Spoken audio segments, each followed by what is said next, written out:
course, was a dynasty beginning in 1974. Another dynasty began in 1970, and that's a Pittsburgh institution, and he is Myron Cope. He's achieved what broadcasters never really get to, and that's longevity. Myron continues to bring the color of the Steelers commentary here to the Berg, and this is the eve of his 30th year, Andrew. And as a tribute to this sports entertainer here at WTAE, Bill Hillgrove, his partner, has dug deep into our archives to once again salute the creative, controversial, and sometimes captivating Mr. Cope.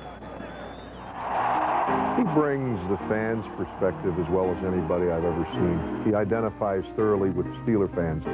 And I think they're a unique bunch, and I think in his own regard, he is unique. There's nobody like him in the entire NFL. How bad do you guys want to get to the playoffs and maybe the Super Bowl? Huh? With the shovel pass appeared to me, you know, the old coal, to throw the coal into the bin there, business for Hodge.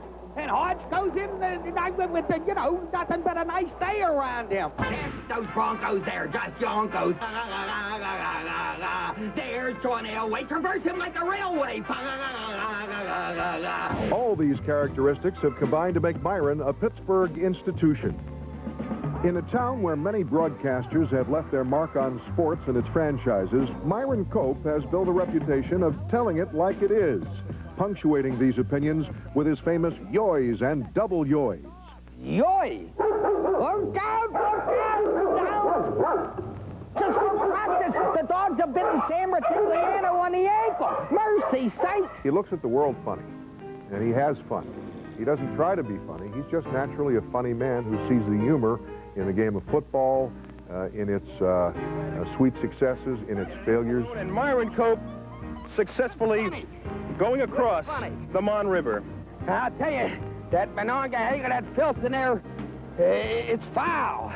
So what I need to clean me off is a terrible towel. And by the powers invested in me!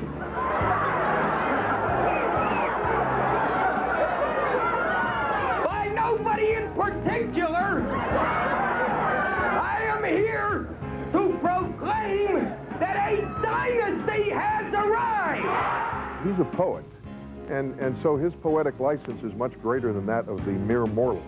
And so he can just make up words, and you say, I never heard that word before, and I know it's not in any funk and wagnall, but you know what he's saying. I mean, he gets the point across, he communicates. MC, take it from MC. Can't touch this. Of course not.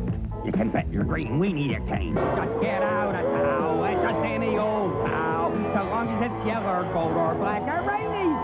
I have figured Cope's secret out. For home games, because of the sight lines, Cope has to sit on 2 Pittsburgh telephone directories. So he's as close and as intimate with his audience as any broadcaster in the NFL. That is his secret, and don't let him tell you anything else but that. And Andrew, of course, this is the 30th anniversary. And there are tickets available, they tell me. That's right. You can get tickets on the, you can dial 323-1919 or call up our website at WTAE-TV.com to order tickets and join us. I'll be emceeing along with WTV's Jimmy Krenn. Should be a fun evening. A lot of memories, and it's a roast, so no holds barred. Yeah, and a lot of people don't realize this, but Myron is bigger than just Pittsburgh. He really is known all across the country as not only the voice of the Steelers, you know, as the color commentator of the Steelers, but as a football expert and a Steelers expert known all over the country. Well, we have more coming up. In fact, when we come back from the break, Ernie Holmes is going to join us as we continue Steelers Primetime live from the stadium before Monday Night Football. Also, the bus, well, you know him as the bus on Sundays, but the bus has a new bus. He doesn't drive it yet, but he sure does get around the country to each and every Steeler game. Sally joins us live with more on the bus's new bus. And a few weeks ago marked one of our all-time favorite times of the year, and that's Bundle Up Shopping Night with the Steelers. Project Buck has been quite an institution here in Pittsburgh, and Wendy Bell takes us into a closer look at this wonderful night. Stay with us. We'll have that coming up.